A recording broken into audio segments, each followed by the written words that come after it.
오늘 하루 가장 뜨거웠던 뉴스 브리핑. 네, 뉴스 브리핑 김수민 평론가, 민동기 평론가, 어서 오세요. 안녕하십니까. 반갑습니다. 네, 예고해드린 대로 한미 정상회담부터 좀 다뤄보겠습니다. 김수민 평론가가 소개해 주시죠. 네. 자, 오늘 대통령 미국으로 출국했죠? 그렇습니다. 문재인 대통령이 오늘 오후 2시 서울공항을 통해서 출국을 했고요. 네. 우리 시간 22일 새벽, 그러니까 현지 시각 21일 오후에 바이든 대통령과 정상회담을 갖게 됩니다. 네. 근데 이 출국의 즈음에서 한 신문에서 단독 보도를 했는데요. 예. 한미 정상회담 핵심 의제로 남북관계의 독자성을 한미 간에 확인하겠다. 예. 이것이 협의되고 있다라고 알려졌습니다. 네. 예. 남북관계는 수로인가 강인가 이 화두를 수로가 던져보고 강 아닌가? 싶습니다. 네, 그래요? 수로이대 네. 제가 조금 이따 듣기로 하고. 네.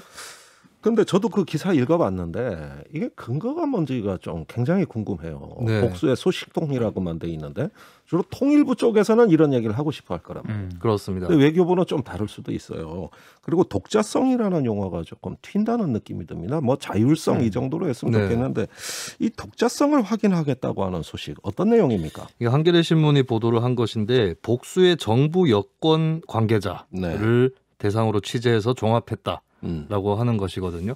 말씀하신 대로 어느 부처인지 뭐 딱 특정이 된 건 아니기 때문에 네. 뭐 통일부라든지 혹은 민주당이라든지 이쪽에서 나오는 소식들을 좀 망라해서 그렇게 예. 보도를 한 게 아닌가 그렇게 보여집니다. 아하. 최근 들어서서 전직 통일부 장관들이 피력했던 견해하고 일치하는 부분이 있어서 또 흥미가 이끌어질 수 있는데 예. 한원상 전 통일부 총리 같은 예. 경우는 남북 관계와 평화 통일 문제만은 대통령의 의지로 파고들어야 한다. 네. 오늘 한겨레 보도된 인터뷰 내용이 그렇게 나갔습니다. 예. 그리고 이종석 전 통일부 장관도 5월 13일에 한 학술 회의에서 개성공단과 금강산 재개 필요성에 대해 미국을 강력하게 설득해야 한다. 예. 이렇게 되어 있거든요. 예. 그리고 이제 현 정부에서 이거는 분명합니다. 그러니까 한미 워킹 그룹이라고 해야 될까요? 네. 이쪽으로 나타나고 있는 대북 제재에 대한 문제 의식이 있다라고 네. 하는 것이고 좀 사소한 것들도 지금까지 북한으로 뭐 반입이 막힌다거나 이런 사례들이 있었거든요. 이게 2018년 11월에 구성됐는데 네. 그때부터 이 워킹 그룹이 사사건건 발목을 잡는단 말이에요. 네네. 남북 관계 개선에. 이게 제재가 워낙 까다롭고 복잡해가지고 워킹 네. 그룹을 구성을 해야 된다 뭐 이런 취지는 있긴 했습니다만은 예. 예를 들면 이제 사례를 보면은 사전 협의가 부족했다 이런 이유를 들어서 금강산 행사에 동행한 취재진의 노트북을 반입하는 것을 금지했다든가 네. 또 독감 치료제인 타미플루 운반용 트럭에 대해서도 제재에 저촉될 가능성이 있다라고 예. 반입을 막는다든가 아하. 또 남북철도 연결 사업에 대해서도 한국 정부는 이게 제재 대상이 아니라고 판단을 했는데 유엔군 사령부가 불허한다거나 예. 이런 것들이 문재인 정부 입장에서는 남북관계 특수성을 고려하지 않고 인도적 협력까지도 사실상 막아섰다. 뭐 그런 셈이죠. 네, 그런 판단을 내렸던 것 같습니다. 예. 그래서 근데 최근에 또 미국이 발표를 뭐 이렇게 공식적으로 다 구체적으로 하진 않았지만 흘러나왔던 대북 정책 같은 경우에 미국의 대북 정책 같은 경우에 실용적인 접근법이 돋보인다. 이런 평가가 있고 한국 정부의 목적하고 부합한다. 예. 이런 판단을 또 스스로 내린 것 아닌가 이렇게 보여지는 것이고요. 예. 그래서 대북 정책 그 자체에 대해서는 양국 간의 이해가 충분하기 때문에 예. 이번에 크게 논의를 하지 않더라도 이 남북 관계에 대해서 더 강조를 하겠다라고 예. 하는 것이 한겨레 신문을 통해서 보도된 것입니다. 그러니까 이 부분에서 조금 혼란이 있을 수 있어요. 그 미국하고 공조를 하고 또 미국은 대북 경제 제재를 계속 유지하겠다고 하고 있거든요. 네. 근데 우리가 남북 관계를 좀 자율적으로 하겠다는 거는 제재 일부를 완화시키거나 네네. 면제시켜서 우리가 할 수 있는 공간 찾겠다는 거거든요. 근데 이게 한미 간에 조금 일치가 안 된단 말이에요. 근데 사실 바이든 행정부가 대북 정책을 이제 검토를 마쳤다라는 그런 얘기가 나오고 있지 않습니까? 예. 근데 뭐 자세한 내용까지는 공개가 안 됐지만 현재까지 언론 보도를 통해 나온 내용을 보면은 북한을 유인할 수 있는 실질적인 카드는 없는 것으로 저는 보거든요. 별다른 내용이 없습니다. 새로울 예. 게 없습니다. 어허. 그러니까 아마 우리 정부의 고민은 여기서 이제 시작이 된 것 같고요. 오늘 한겨레 보도도 저는 그렇게 해석을 하고 있는데 예. 결국에는 우리 정부가 북한을 유인할 수 있는 어떤 그런 묘수가 뭐가 있을까? 예. 그래서 아마 지금 새로운 워딩이 나온 게 아마 남북관계 독자성 확보라는 그런 개념인 것 같은데요. 예.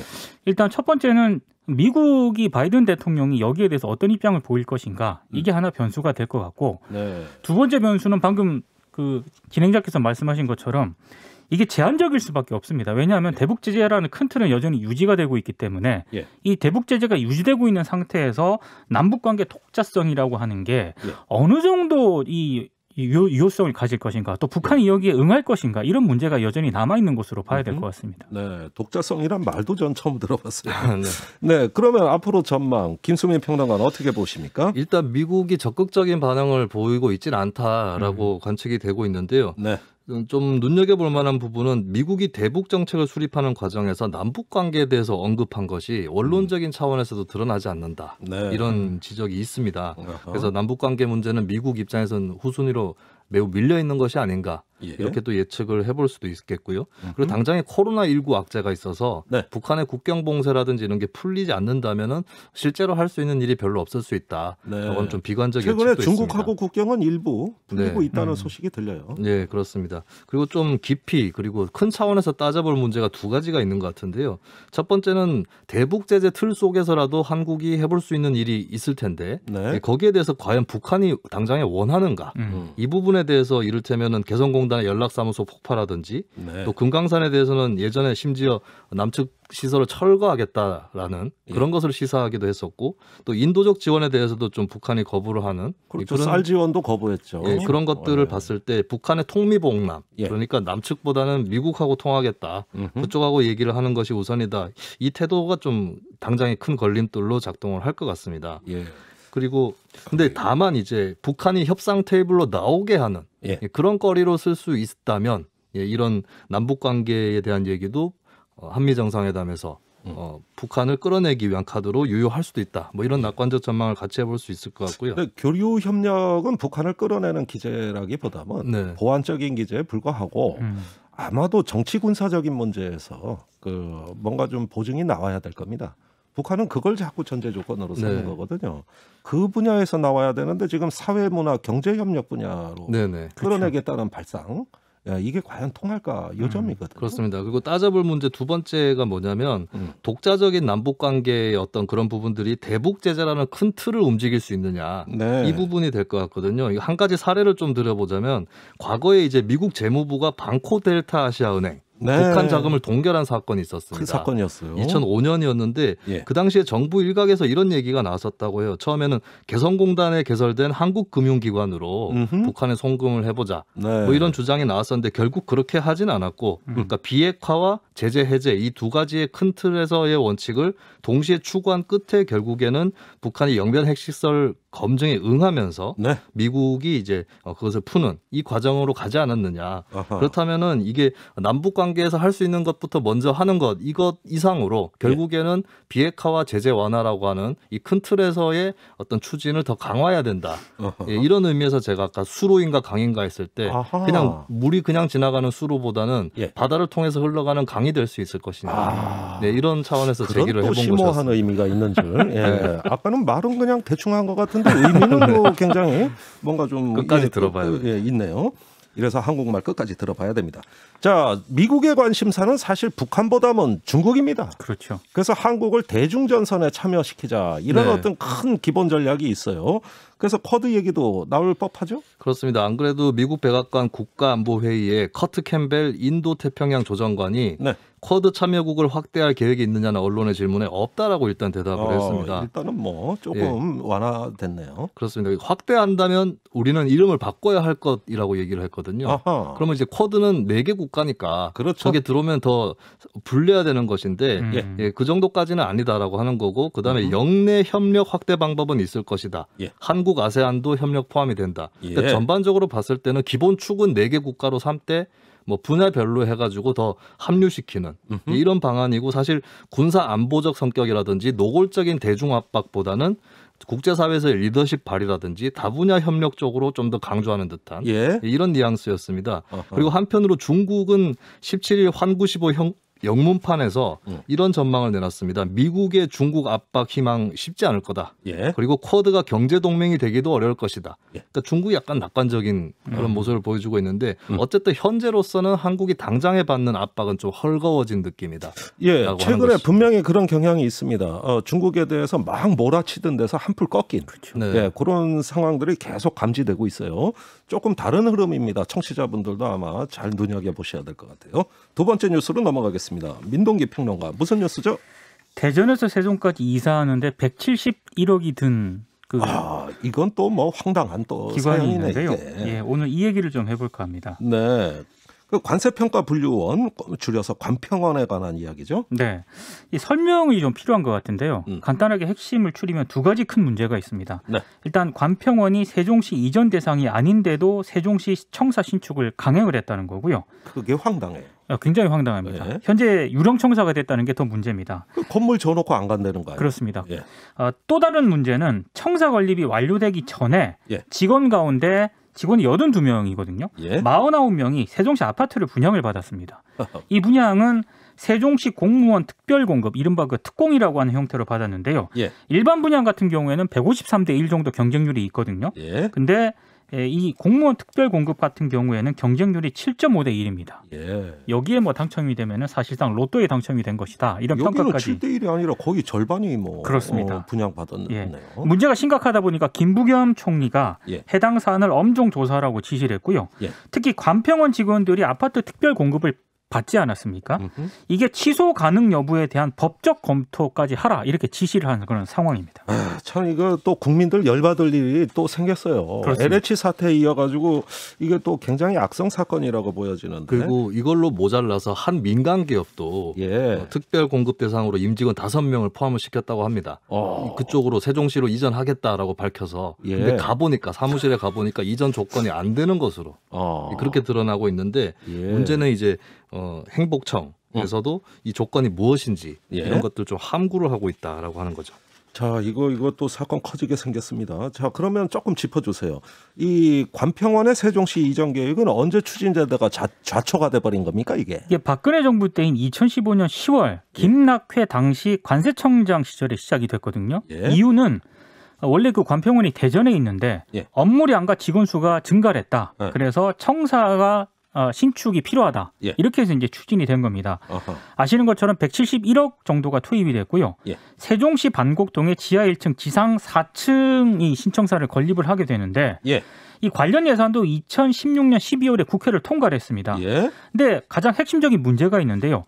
행정안전부가 이미 2005년에 이 관평원을 세종시 이전 제외 기간으로 고시를 했다는 점입니다. 그러니까 이전 안 하는 기간이에요. 행안부가 이렇게 고시를 했는데 예.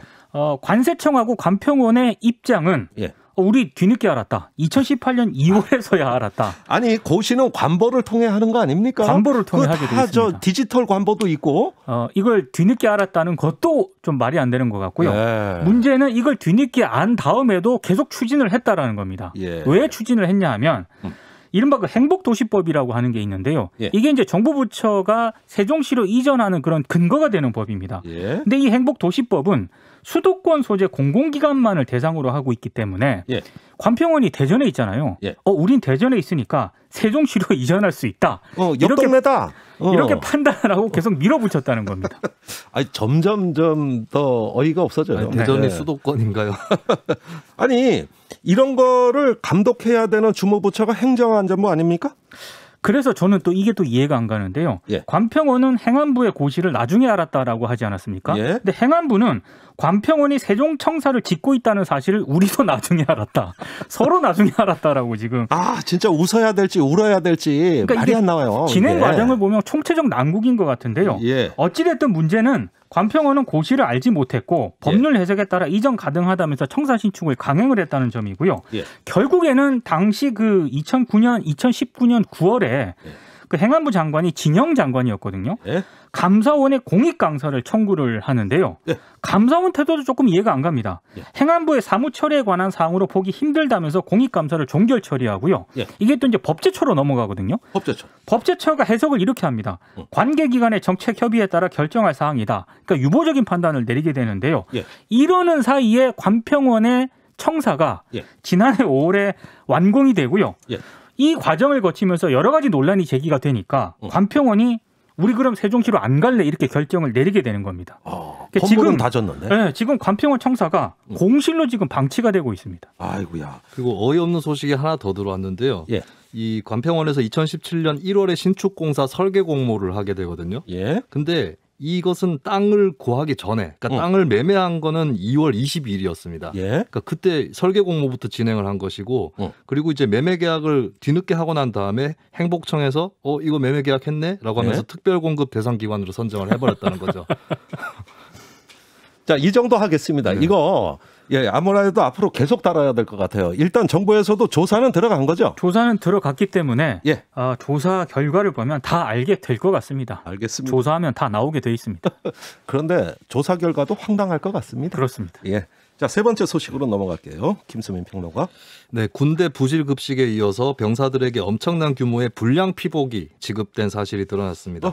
자꾸 이러면 안 되는데. 이 뉴스는 오징어 없는 오징어국보다 더 어이없는 건 대책 없는 문제다 라고 풀이할 수 있겠습니다. 제가 오늘 뉴스 들어가 보니까 아주 국방부가 몰매를 맡고 있더라고요. 이제 음식에 이어서 피복까지. 자, 그런데 어느 정도 분량이 심각한 거예요? 네, 방사청이 연구기관에 의뢰해서 피복류 6개 품목을 표본 추출 조사를 했고 이것을 국민의힘 윤주경 의원이 입수를 했는데요. 이 규모를 보면은 봄, 가을 활동복, 여름 활동복, 그리고 방수 기능 떨어지는 베레모 이거 다 합쳐가지고 8개 업체에서 맡겨놓은 건데 총 182억 원 규모의 불량품이 나왔다고 하는 건데 여기서 끝나는 게 아니라 미추출 업체, 조사를 해보지 않은 업체가 9개 정도가 있고요. 그리고 벨트라든지 다른 피복류까지 다 조사하면은 방사청이 추산한 바로는 5,600억 원의 예산이 날아갔다. 이렇게 또 추산이 됩니다. 5,600억. 아유 참. 아니 근데 이거 새로운 문제도 아닙니다. 군 장병들 제일 불만이 그 피복과 개인 장구. 그렇죠. 이거 뭐 불만 제기 안 하는 병사를 본 적이 없어요. 이거 제가 군대 있을 때는 아니에요. 수통 가장 이거는 믿거나 말거나 하는데 한국 전쟁 때 쓰던 게 그대로 쓰고 있다. 이런 얘기가 있었습니다. 군대가 좋아졌다라고 하는데 이런 내용을 지금 확인하는 걸 보면은요. 별로 좋아진 것 같지도 않다는 그런 생각이 드네요.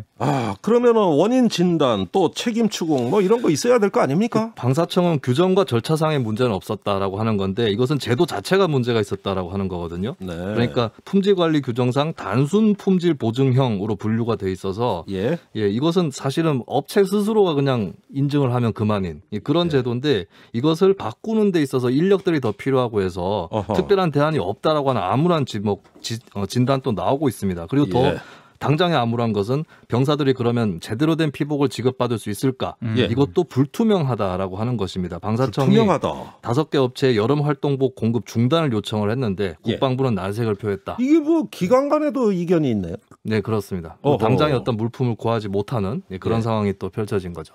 최근에 그 부실급식 문제 말입니다. 그걸로 국방부가 또 많이 헤맸잖아요. 그렇습니다. 그런데 이어 피복까지 터진 거 아닙니까? 네, 16일 페이스북을 통해서 폭로가 됐었던 제보가 있었죠. 맨밥 볶음 김치 김 오징어 없는 오징어국 이렇게 사진이 화제가 됐는데 처음에 국방부가 제보 내용을 부인한 것이 더 큰 문제가 됐고 결국에는 알고 보니까 국방부에서는 이제 간부들이 먹었던 식단을 찍어서 공개를 했었는데 제보된 사진은 집단 격리된 장병들 도시락이었습니다. 그래서 일부 메뉴가 빠졌다고 결국에 시인을 하게 이르렀었고 뭐 군 내라든지 납품업체 비리 조사를 해봐야 될 사안이 되겠고 일각에서는 뭐 조리를 외주화하는 건 어떠냐 이런 얘기도 나오는데 한편에서는 또 좀 논란이 있어요. 조리나 배식도 군대 기능이다 이런 반론도 있기는 합니다만은 최소한 계약 조달 이런 정보는 투명하게 공개돼야 한다. 이런 주장이 힘을 얻고 있습니다. 자, 통합기지는 해군 공군이 이렇게 대규모로 하는데 거긴 문제가 별로 없고 주로 소규모로 분산돼 있는 육군이 주로 문제가 심각해요. 부대마다 그 사정이 다르기 때문입니다. 이 점은 앞으로도 계속 전해드리겠습니다. 뉴스업 브리핑 여기까지입니다. 두 분 수고 많았어요. 고맙습니다.